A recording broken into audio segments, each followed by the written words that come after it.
आज की वीडियो में हम कुछ अलग ट्राई करने वाले, एक One Piece fan fiction story जो एक रिफ्रेशमेंट का काम करेगी हम सभी के लिए।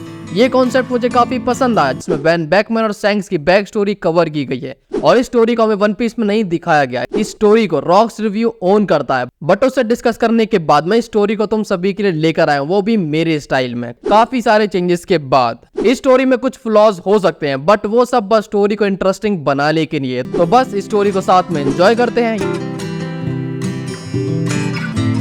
ये स्टोरी पार्ट्स में, अगर इस वीडियो पे अच्छा रिस्पॉन्स आया तो मैं आगे के पार्ट्स भी अपलोड करूंगा, तो वीडियो को लाइक और चैनल को सब्सक्राइब करना ना भूले आगे भी ऐसी वीडियोस देखने के लिए। और इस वीडियो पे हम 1K लाइक्स का टारगेट रखते हैं, उम्मीद है तुम लोग उसे कंप्लीट करा दोगे और ये टारगेट जितना जल्दी कंप्लीट होगा उतनी जल्दी हम नेक्स्ट पार्ट को अपलोड कर देंगे। जैसे कि हमें पता है कि रेड हेयर पायरेट 24 ईयर्स पहले फॉर्म हुआ था, तो सोचो तुम लोग उस क्रू का हिस्सा रहे होते शुरुआत से, उसके साथ उसकी जर्नी का पार्ट बने होते, तो हम आगे उसी सफर की शुरुआत को जानेंगे। तो कहानी की शुरुआत होती है नॉर्थ ब्लू से, जहां पर एक स्मॉल बोट में वैन बैकमैन जो एक बाउंटी हंटर है वो ट्रैवल कर रहा है और उसकी प्रेजेंस ही पायरेट क्रू में खौफ बनाने के लिए काफी है। वो छोटी सी बोट में ट्रैवल कर रहा है, उसके सामने एक बड़ी शिप है जिसकी तरफ वो बढ़ रहा है और इस शिप के क्रूमेट आपस में बात कर रहे हैं कि कैप्टन ने बहुत बड़ी मिस्टेक की है इस मॉन्स्टर को इनवाइट करके। पहले तो वो मरीन्स को मारने के लिए गए और अब इन्होंने एनिमी को इनवाइट कर लिया। क्या कैप्टन पागल हो गया है? तभी हमें एक भारी सी आवाज आती है, पीछे हटो, वो हमारे गेस्ट हैं,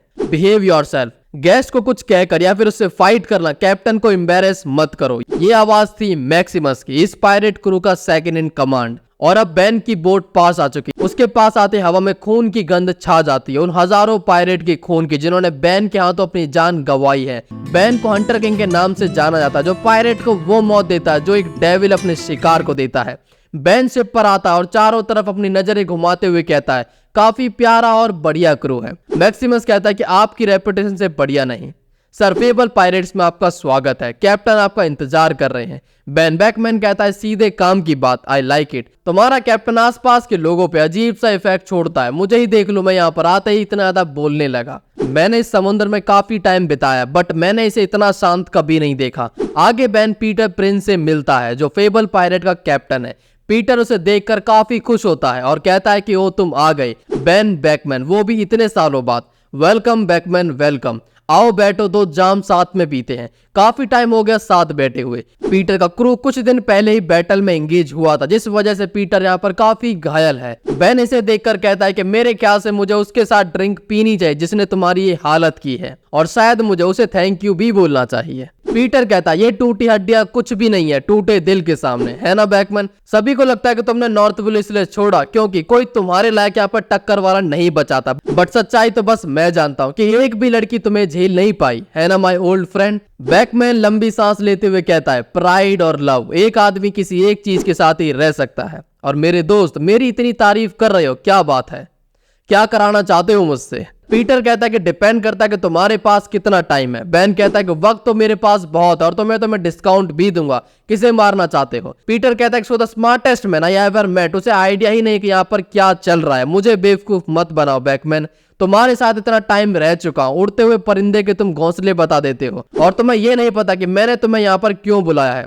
क्यों मुझे तुम्हारी जरूरत है। बैन नॉर्थ ब्लू अब वैसा नहीं रहा है जैसा तुम उसे छोड़कर गए थे। स्ट्रॉन्गेस्ट होने की भी अपनी मुश्किल है, क्योंकि हर कोई इस पे अपना कंट्रोल पाना चाहता है। सभी को नॉर्थ ब्लू का ताज चाहिए, बट ये ताज इतना भी बड़ा नहीं है कि सभी के सर को ढक सके, और जिसकी मैं बात कर रहा हूं उसका नाम है लॉर्ड वर्ट। मैं अकेला नहीं हूं बैकमैन, मेरे साथ 20 पायरेट क्रू है, इस वर्ट को उखाड़ फेंकना चाहते हैं। वर्ट वो जहर है जो इस समुद्र को जहरीला बना देगा और इस जहर से आगे तुम भी नहीं बच पाओगे। बैन कहता है कि मैं इतना भी बेवकूफ नहीं हूं कि कैसे इंसान को मारूं जाकर जो मरीन्स की प्रोटेक्शन में है। मैं पायरेट्स का खून का प्यासा हूं, ना कि किसी रिच नोबल का। तुम चाहते हो कि मैं उससे नफरत करूं बस इसलिए क्योंकि तुम लोगों से वो ज्यादा स्मार्ट है और ज्यादा कामयाब भी, और वो अपने काम में कामयाब हो रहा है। और अगर नॉर्थ अपने आप को एक आदमी के अगेंस्ट में डिफेंड नहीं कर पा रहा है तो तुम लोग बचाए जाने लायक भी नहीं हो। तुम्हें पता है कि स्ट्रॉन्गेस्ट होने का मतलब क्या है? कि यहाँ के पायरेट अपने आप को अनस्टॉपेबल फील करते हैं। कितने इनोसेंट को इन पायरेट्स ने मारा है। पीटर धीमी आवाज में कहता है कि मुझे पता है हमारी मदद करने का मतलब है तुम्हारा करियर खत्म, और इसके बदले में मैं तुम्हें 7 बिलियन ऑफर करता हूँ, और ये अमाउंट तुम्हारे उस सीकी से दुगना है। इसको हंट करने के लिए अपनी लाइफ तक तुमने दांव पे लगा दी थी। मैं और बाकी 20 कैप्टन तुम्हें एक अर्ली रिटायरमेंट देने के लिए तैयार हैं और इस अमाउंट के साथ तुम कुछ भी कर सकते हो। हाँ मुझे पता है कि कुछ पायरेट सच में मॉन्स्टर है जैसा तुमने बोला, बट तुम्हें क्या लगता है कि वाटर मरीन्स के मोरल्स हैं, क्या वो अच्छे हैं? अब ये मत बोलना कि तुम उनकी साइड हो गए हो। बेन हंसते हुए कहता है कि तुम्हें क्या लगता है वो मुझे खरीद सकते हैं? पीटर शांत रहो, ना ही मैं पायरेट हूं और ना ही मैं मरीन हूं। 7 बिलियन काफी बड़ा अमाउंट होता। तुम अंडर वर्ल्ड से कम 12 अच्छे डेल फ्रूट खरीद सकते हो या फिर 10,000 लोगों को हायर कर सकते हो। अगर मैं तुम्हारी जगह पर होता तो मैं डेल फ्रूट खरीदता।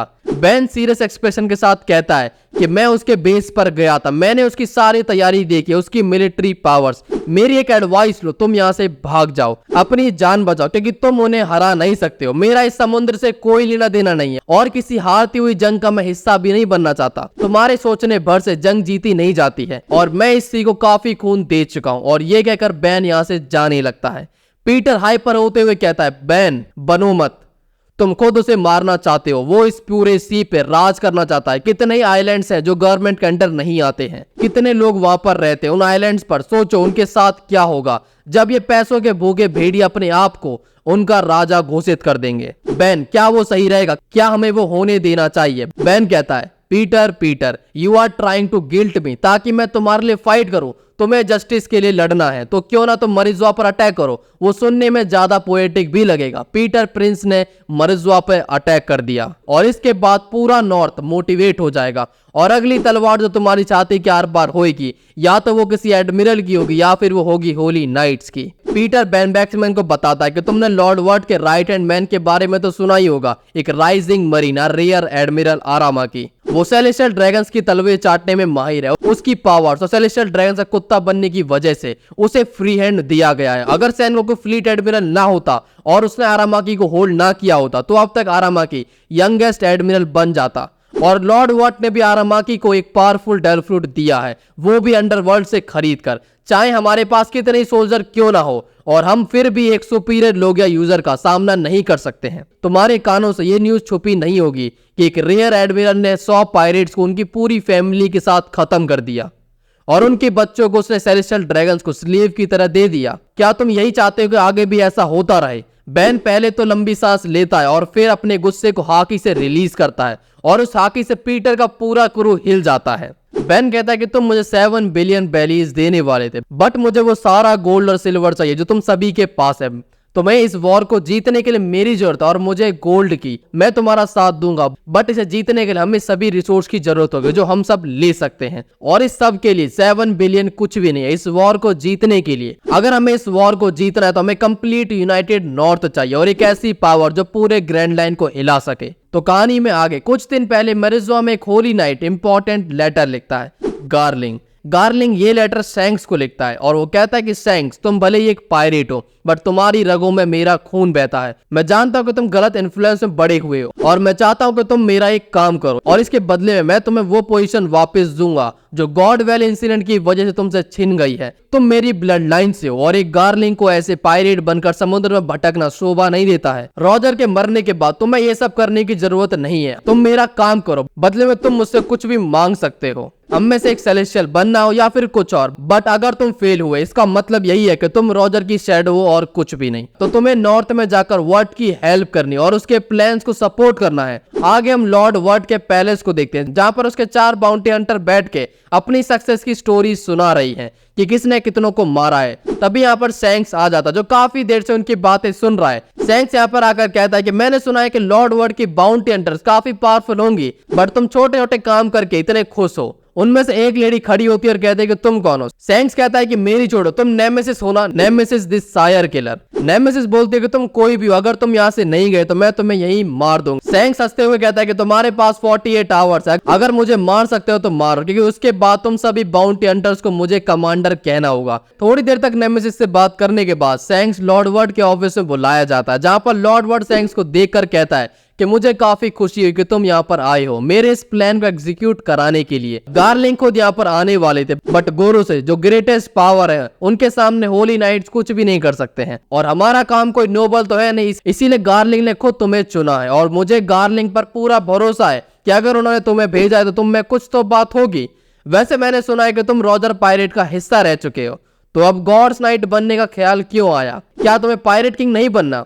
सैंक्स मुस्कुराते हुए कहता है कि पायरेट किंग ना, मेरा गोल उससे भी बड़ा है और मेरा यहाँ पर आना मेरे ही फायदे में है। वैसे यहाँ पर आने पर मुझे कुछ खबर मिली है, लाइक तुम्हारे अगेंस्ट में कौन है? वर्ड कहता है कि बस कुछ पायरेट क्रू और कोई भी नहीं। मैंने एक बाउंटी हंटर से बात की थी बट उसे मेरा प्रपोजल पसंद नहीं आया, शायद वो उन पायरेट के साथ मिल चुका है। पर कोई बात नहीं, अब होली नाइट्स का सपोर्ट है तो मुझे डरने की क्या जरूरत है, और अब तुम खुद यहाँ पर आ गए हो। सैंक्स कहता है कि तुम्हें फिर भी सोचना चाहिए, उस बाउंटी हंटर ने अकेले गोल्डन लायन सी के अंडर काम करने वाले आधे से ज्यादा कैप्टन को मार डाला है और अब तुम उसी के सी यानी नॉर्थ सी पर कब्जा करना चाहते हो। वैसे बैन तुम्हारे अगेंस्ट क्यों है, तुमने सोचा? व्हाट कहता है कि ऑब्वियस सा रीजन है, जिस तरह से उसका फ्रेंड मुझे एनिमी मानता उसी तरह शायद अब बैन भी मुझे एक मॉन्स्टर समझने लगा है जो अपने पैसों के दम पर उनसे सब कुछ छीनना चाहता। और वैसे भी ये सच है, अगर तुम्हें अमीर होना है तो तुम्हें मेरी जैसा बनना पड़ता है। तो तुम्हें अब तक जो भी रूमर्स मेरे बारे में सुनने को मिले हैं वो सभी सच है। मैं सभी पायरेट्स को मार देना चाहता हूँ। पायरेट्स के हाथों नॉर्थ में मिलियंस ऑफ लोगों की जान जाती है। सैंक्स कहता है कि nobody is perfect in this world. Marines भी परफेक्ट नहीं है, ना ही होली लाइट्स और ना सेलेस्टियल ड्रैगन्स जिन्हें तुम इतने प्रेस करते हो, और वो तो बिल्कुल भी नहीं है। और तुम खुद को ही देख लो। वर्ड कहता है कि तुम अभी तक वर्ल्ड की सच्चाई को समझे नहीं हो, बट समझ जाओगे। तुम यंग हो, काफी स्ट्रांग हो, तुम्हारे सामने प्रॉमिसिंग फ्यूचर पड़ा हुआ है और ये तुम्हारा पहला टाइम एक आर्मी को लीड करने का। तो मैं लॉर्ड वर्ट ये चाहता हूं कि तुम उस बैन बैकमैन को खत्म करो इससे पहले कि वो एक आर्मी को इकट्ठा करे। मैं उसके सर पर 3 बिलियन बाउंटी रखता हूं, तो तुम्हें जो करना पड़े करो, बस वो बैन बैकमैन मारा जाना चाहिए किसी भी कीमत पर। जितने आदमी चाहिए ले जाओ, जितना पैसा चाहिए वो भी ले जाओ, पर वो बचना नहीं चाहिए। सैंक्स ये सुनकर यहाँ से निकल जाता है। रास्ते में सैंक्स को नेमेसिस मिलती है जो उसे बताती है कि बैन को मारना कोई बच्चों का खेल नहीं है। मैं खुद उसे नहीं मार पाई थी, वो बहुत ज्यादा शातिर और एक मॉन्स्टर भी। अगर तुम सोच रहे हो जाकर उसे मारने के बारे में तो पहले उसके बारे में जान लेना और अपने साथ 4 लोगों को भी ले जाना, तुम्हारी लाश उठाने में आसानी होगी। सैंक्स यहाँ से निकल जाता है और पूरी रात बैन के बारे में इंटेल इकट्ठा करता है और यासोफ भी उसी के साथ है। उन दोनों को पता चलता है कि एक दिन बाद बैन आइलैंड को विजिट करने वाला है। सैंक्स यासोफ, नेमेसिस और बाकी बाउंटी हंटर्स के साथ उसे वहीं पर मारने का डिसाइड करता है। तो इससे आगे की स्टोरी हम नेक्स्ट पार्ट में कवर करेंगे जहां पर हमें सैंक्स वर्सेस बैन बैकमैन देखने को मिलने वाला था। सो नेक्स्ट पार्ट को मिस बिल्कुल मत करना। अगर तुम्हें नेक्स्ट पार्ट जल्दी चाहिए तो वीडियो पे 1 के लाइक पूरे कर दो और कमेंट करना तो बिल्कुल मत भूलना और कमेंट में लिखो पार्ट 2, तो हम वीडियो को जितना जल्दी हो सके उतना जल्दी अपलोड कर देंगे।